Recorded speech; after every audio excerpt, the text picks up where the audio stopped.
noches, señoras y señores. Esta noche vamos a hablar de un gran conocido de esta comarca y es una especie de fantasma lento y peligroso que se ha ido infiltrando entre todos nosotros sin que nosotros incluso llegáramos a saber. Me refiero a algo tan grave como la asbestosis. La asbestosis pues, es nada más y nada menos que la inhalación de la fibra del amianto que provoca pues, una obstrucción en los pulmones y un tipo determinado de cáncer, ¿no? De pulmón. Entonces, por primera vez en Ferrol es el que pone la voz de alarma, es en Ferrol donde se da la voz de alarma y donde por primera vez una unidad del servicio de neumología de la residencia establece la relación entre la gente que ha estado trabajando con ese amianto y el problema de estos cánceres de pulmón. Bien, para hablar de esto, porque son muchos los afectados, Ferrol creo que es la comarca de la zona de Europa donde hay mayor número de afectados de este problema. 3.500, 4.000, aunque es muy difícil computarlos, pero se cree que cerca de, partiendo de la base de que casi 16.000 personas trabajaron en la construcción naval, pues, y esta enfermedad tiene un periodo, una latencia de muy largo plazo, 20, 30, 40 años, pues se cree que en el 2030 seguramente serán 50.000 los afectados por este problema. Esta noche contamos con dos personas fundamentales para hablarnos de este tema. El presidente de Agavida, Ramón Tojeiro. Ramón, muy buenas noches. Hola, buenas noches. Muchísimas gracias por estar aquí. A vosotros por invitarnos. Muchas gracias. Y Rafael Pillado. Hola, buenas noches. Rafael Pillado ha sido tú. Diputado, trabajador del naval, diputado miembro del sindicato, bueno, de todo. Y, bueno. como dices tú, peleón. Bueno, sí, eso sí. Peleón. Eso sí. Gracias a ti, tú fuiste el que pusiste poco menos que la voz de alarma de este tema, porque aquí estaba todo el mundo muy calladito. Sí, seguramente es bueno señalar que ese silencio, esa especie de manto que impidió que la gente tuviera información, es porque había, diríamos, primero, la banca Marx era la encargada de importar el amianto y lo hizo a través de su empresa Uralita. Fue la que incorporó a España. Evidentemente, Franco estaba pagándole a la banca Marx, a su propietario, le estaba pagando un favor. Y evidentemente, en exclusiva, trajo eso. Evidentemente, a partir de esa introducción, ellos ya sabían cuáles eran los efectos del amianto, pues decidieron silenciar todo lo que fuera en relación con el amianto. Y así, pues nosotros trabajábamos en medio de él y sin embargo no teníamos ni puñetera idea de lo que estábamos manejando. Ramón, ¿qué es la asbestosis? Bueno, la asbestosis es un mineral que tiene unas propiedades estupendas, ¿no? para poder utilizarlas en elementos de calor, ¿no? De ahí a que en los barcos se utilizase para proteger calderas y elementos de turbinas y vapor, ¿no? En mamparos para proteger también que se fuese el calor de esas zonas necesitadas para el combustible. Es un mineral que se extrae a cielo abierto, es un mineral que se extrae de forma muy fácil, con muy poco gasto económico para las empresas que lo explotan, pero es un mineral asesino. Es un mineral asesino que, aunque tiene algunas propiedades industriales, también acaba con la vida de los trabajadores que manipulamos ese elemento sin protección alguna. Porque tú lo respiras, las fibras de eso que se va. Exactamente, a ver, el amianto tiene unas condiciones especiales porque, a diferencia de otros elementos como conocemos el vitrofil, ese pica que es amarillo que nos pica, ese lo apartamos de nuestro entorno sin protegernos porque es agresivo, ¿no? Pero lo notas. Es agresivo a la piel, al tacto, a los ojos, ¿no? Pero sin embargo el amianto pues es un material totalmente suave, ¿no? Además está muy claro, ¿no? A ver, el que reaccione la actividad, el movimiento social en una empresa como Bazán, ¿no? En la cual en los tiempos de Franco abandonábamos el barco cuando había exceso de humos, o de ruidos, abandonábamos el barco. Claro. Pero qué curioso, nunca lo abandonamos por el amianto. Claro. ¿Por qué? Porque precisamente el amianto no era nada agresivo. Lo respirábamos tranquilamente, no nos producía, ya digo, ninguna irritación y por lo tanto pues desconocíamos que ese elemento a la larga nos iba a producir enfermedades graves y iba a producir tanta muerte, ¿no? Y tanto sufrimiento. Después es un material que el propio cuerpo no lo elimina como otros elementos que el cuerpo, al ser un poco más gruesos, los va eliminando, ¿no? Sí. El amianto penetra en las vías respiratorias, entre la pleura, entre los pulmones y no te enteras. Y se mantiene, al ser de poco peso, se mantiene en suspensión continuamente. Es volátil, está continuamente en suspensión. Entonces lo está respirando continuamente. Y podemos decir que un trabajador en los años 70 podía respirar hasta 8 millones de partículas de amianto en jornada de trabajo. Hasta 8 millones. Es una barbaridad. Sí. Entonces, de repente tú lo que notas, dices tú, Rafael, Claro. es que montones de compañeros tuyos, montones Claro. de los vuestros, se mueren de unas determinadas, por ejemplo, con unas Cáncer de pulmón. Pero es demasiada gente la que se muere de Claro, cáncer. yo por ejemplo, en el año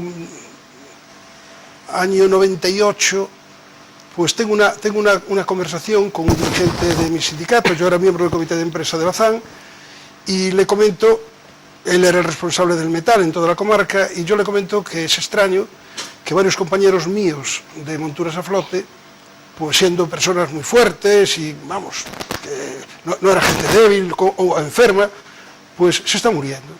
Y entonces comentamos los dos la posibilidad de intentar investigar por qué se produce eso.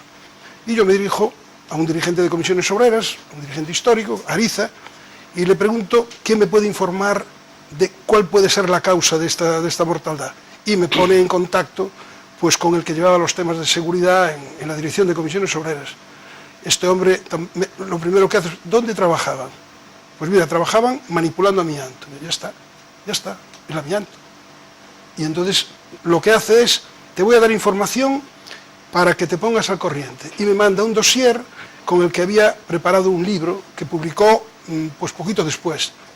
Y evidentemente con esos elementos se me confirmaba que era el tema del amianto el responsable, ¿no? Y bueno, pues el sindicato nunca más me preguntó, yo tampoco hablé del tema, pero sí, lo que hicimos es, a partir de esa información, como colaboraba con La Voz de Galicia, cada 15 días sacaba un artículo, pues les dije que había una situación gravísima, que había muchos muertos, porque claro, inmediatamente también me pongo en contacto con otros compañeros de otros talleres y me confirman lo mismo.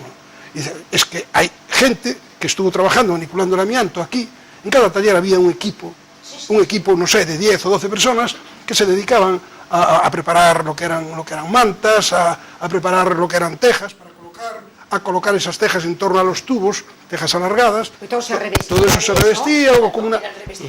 Sí. Y entonces, pues inmediatamente La Voz de Galicia, cuando tiene esa información, aportándole el dossier que yo tenía, Paco Varela concretamente le encargan que haga un reportaje sobre el tema. Y aparte de otras publicaciones y de otros artículos que hizo posteriormente, me hace una entrevista y yo señalo que en ese momento pues puede haber en torno a 1.500 o 2.000 personas afectadas, que ya era mucho, pero que además nosotros detectábamos cómo nuestros compañeros estaban muriendo. Y realmente ese es el primer momento en que de forma pública sale esta historia. Yo tengo que agradecer, porque La Voz de Galicia en este sentido pues, se comportó magníficamente. Para mí, en otros temas, pues evidentemente soy profundamente crítico con ciertos comportamientos, pero en el tema del amianto cogieron el rábano por las hojas y realmente pusieron en marcha lo que era una denuncia pública. Hay que tener presente lo que decía antes.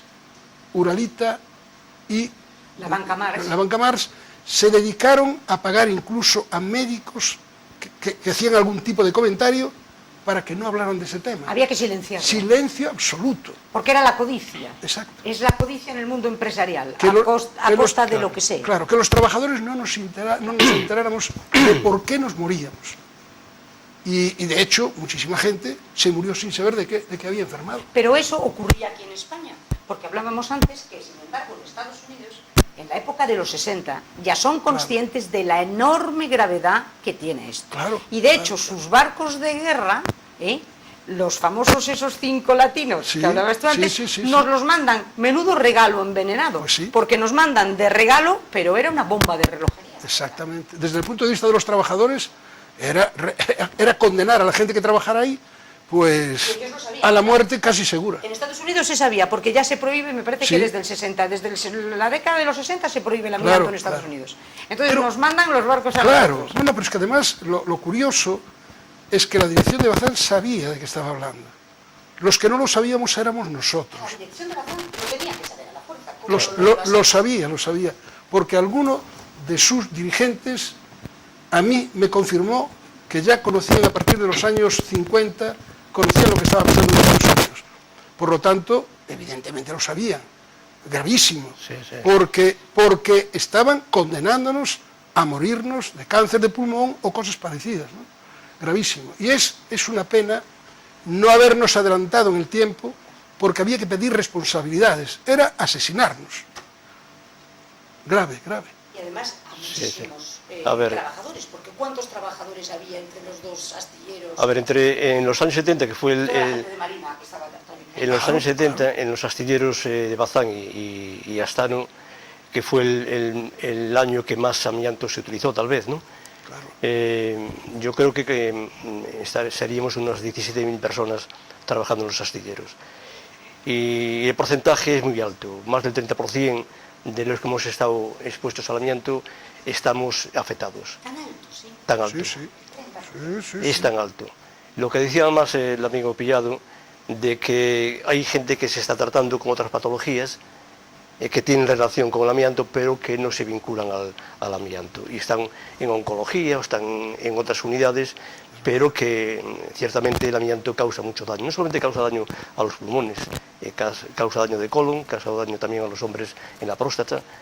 Y cuántos hay que fallecen por problemas de colon, problemas de próstata, y no se relaciona Y en con el este amianto. momento, Ramón, lo que sí hemos perdido mucho tiempo, pero gracias a Dios ahora hay una unidad que contempla todo este tipo, ya esta patología como tal.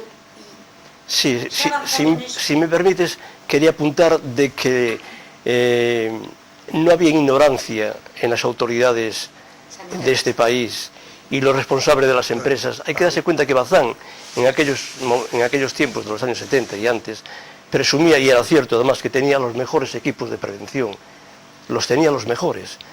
Y sabían que desde el año 40 hay normativas, que dicen que el amianto es un elemento cancerígeno y que había que proteger a los trabajadores para evitar el contagio y las consecuencias del mismo, ¿no?